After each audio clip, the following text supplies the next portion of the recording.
Malcolm Gladwell that you sent me.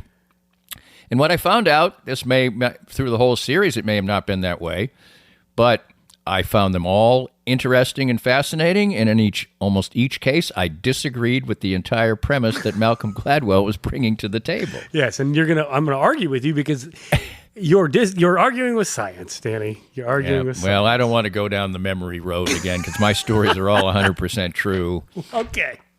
Yes, in your mind, they're 100% true. Well, seeing as I can, confirm them with other people still. And in their minds, they're 100% true. Yeah. That doesn't mean they're 100% true. Well, anyway. What do you mean by 100%? I mean, I'm sure, the date of it, we're going to get to something that was a story of mine. I didn't remember exactly what year it was, for instance. But anyway, let's not go down that road. I don't want to disagree at this point. If we run out of topics, we're going to argue about this. All right. But I do want to ask you something.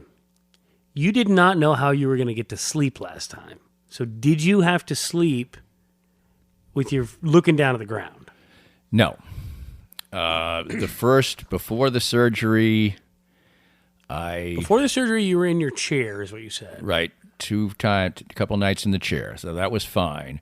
And then post-surgery, maybe I'm trying to block it out a little bit, but I could, maybe not the first night, maybe the first night I had to lay sort of half upright or something like that, but almost right away I could sleep on my side.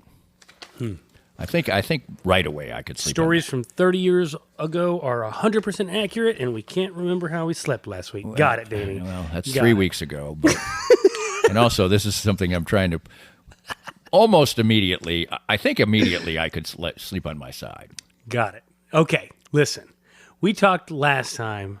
We had a beer called Ectogasm. Okay? Right. Yes. Remember that? Mm-hmm. And I said it was a play on words with ectoplasm, and I said that was like a Ghostbusters thing. Okay? So I look up what ectoplasm means.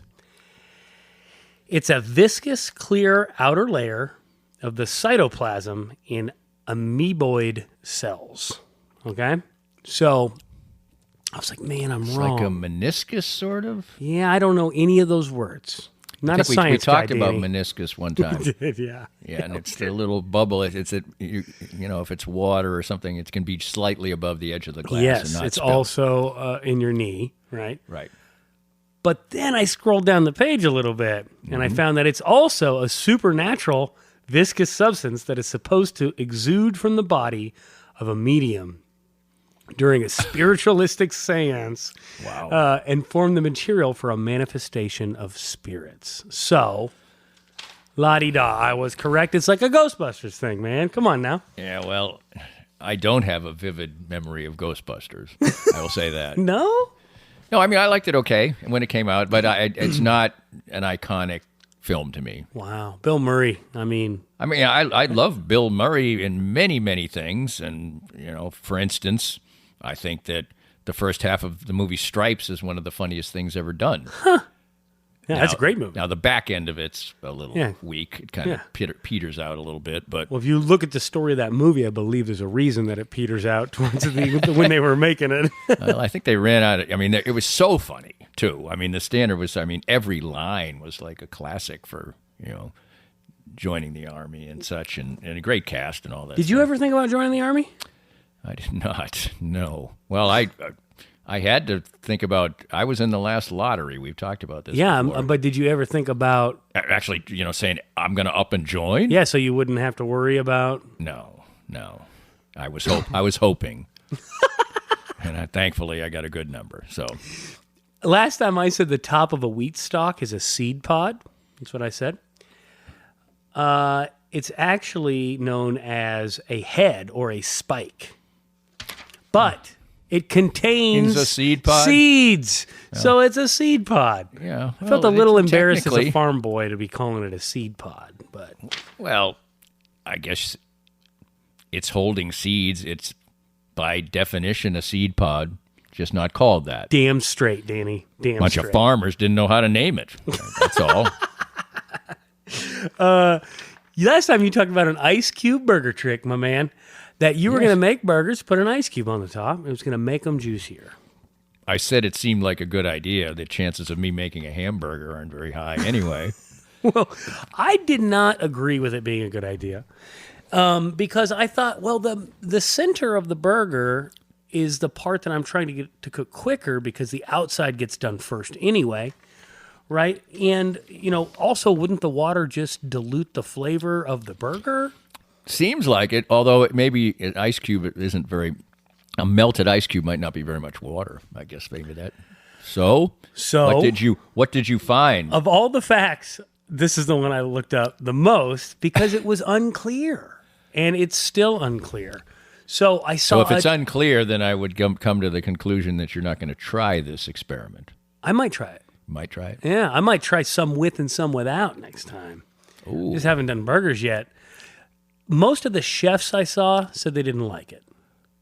What they said to do is to take your thumb and make an imprint of your thumb in the middle of the burger, which thins out the middle so that the middle cooks at the same rate as the thinner outsides of the burger. I'd probably lean on the chefs more than this online goofy advertisement I saw. Well, but there was a bunch of people that said it worked, and there was a bunch of YouTube videos about it. So I don't know. Oh, okay. Try it out. Send Danny an email. Let us know what you think. Yeah. Exactly. Yeah. See, if you tried the burger with the ice cube, go right ahead. Knock yourself out. Danny pumped gas. Oh, and leave a couple of burgers on Danny's porch. And no, only they'll serve the same purpose. They'll either go to the dogs or the trash. So my wife eats burgers. So Danny pumped gas back in 1976. Around okay? then, yeah. Yep. Right in then. Okay. So I looked up some gas prices because we talked about it last time. You couldn't remember the gas prices. Because they fluctuate. I mean, there were some really high ones, and then it would drop again. It did fluctuate a lot. And I looked up the gas prices as compared to, adjusted dollars today. Right. And I looked that up from 1950 to 2021 is the last data they had. Listen to this extensive research. Okay.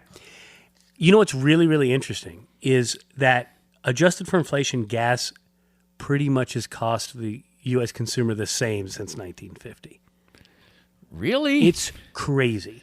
Well, now, because there are times when I was it going to spikes. say, when I first started driving, gas was like 25 cents a gallon. Mm-hmm. Now, that was, that's like in the mid-'70s. That, adjusted by inflation, ain't the same, is it? Well, but you're dealing with a lot of inflation. You know what I mean? So here you go. Adjusted for inflation. I mean, there is fluctuation, right? Right, so because during the Arab crisis, it was like $5 sometimes in the 70s. Yeah, so like in 1973, adjusted for inflation, gas was $2.59 a gallon, right? In 1976, adjusted for inflation, it was $3.04 a gallon, right? You know what sounds weird to I'm not arguing with science or research or anything, but I don't think things cost 10 times more now than they did then. Well, this is interesting that you say that because some things do and some things don't.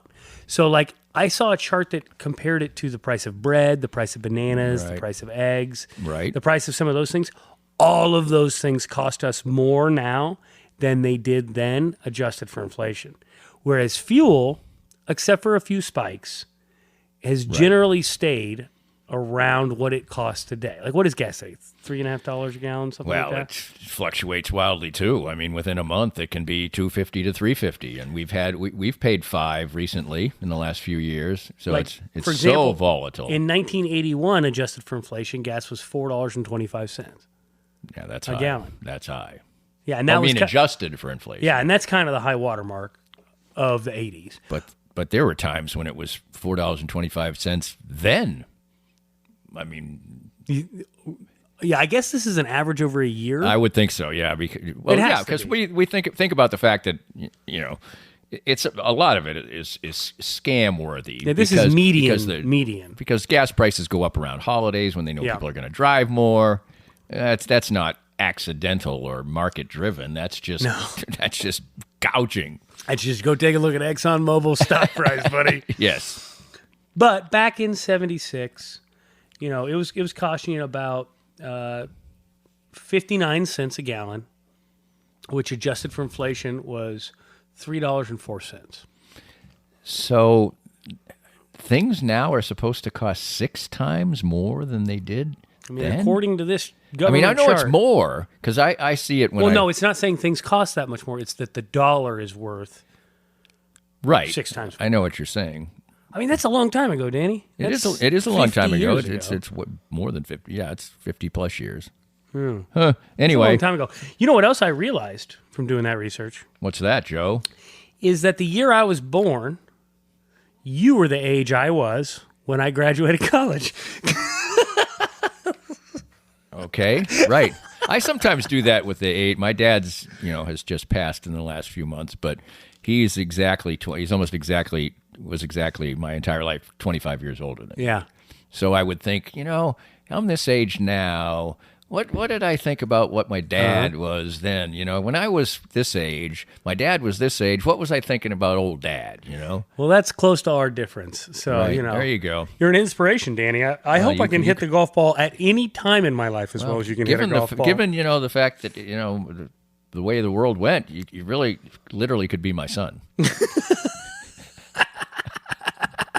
I was in this geographical area. My mom was a pretty lady. Might have sashayed over to Lawrence sometime. Where were you in yeah, exactly. 1982, Danny? I don't know. Ouch. I hope she wasn't in Lawrence. Did you head over to Heston at any time? To the rodeo, maybe? Definitely didn't do that.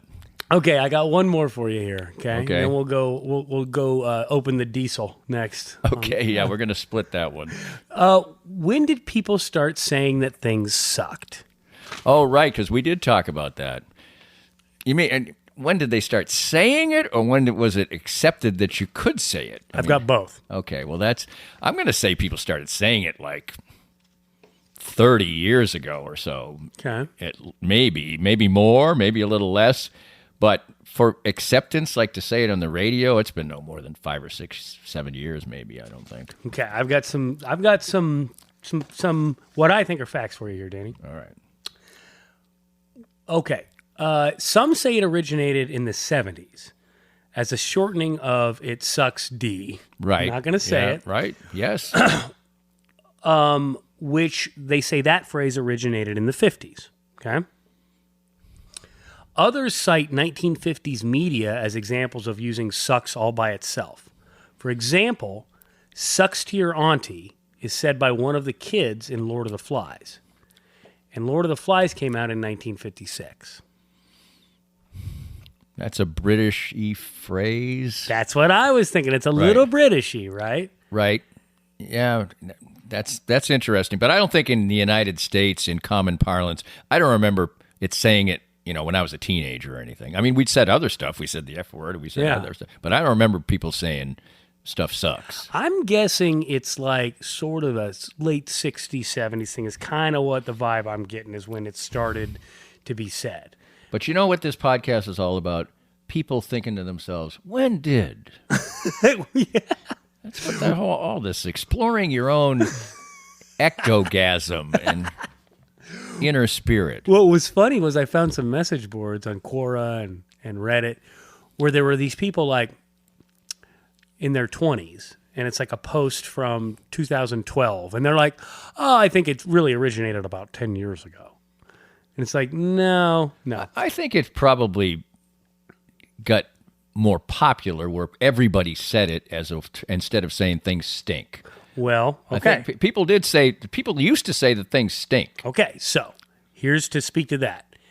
In the 90s on TV, if you watch Seinfeld, they always say this stinks, things stink, right? Yes.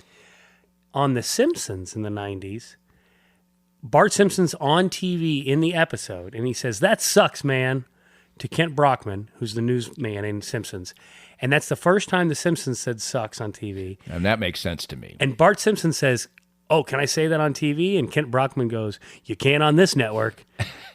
So I think that sounds right to me. That makes good sense. And last time when we were talking about this, I said I think The Simpsons did it, and I think that I'm right. I think that you're The right. Simpsons are the ones that brought it into like common parlance. Common parlance. That's right. How about that, Danny? How about common parlance is a great phrase. That's a good way to end the first part of this. and we better finish these beers because we're going to be weenies and split the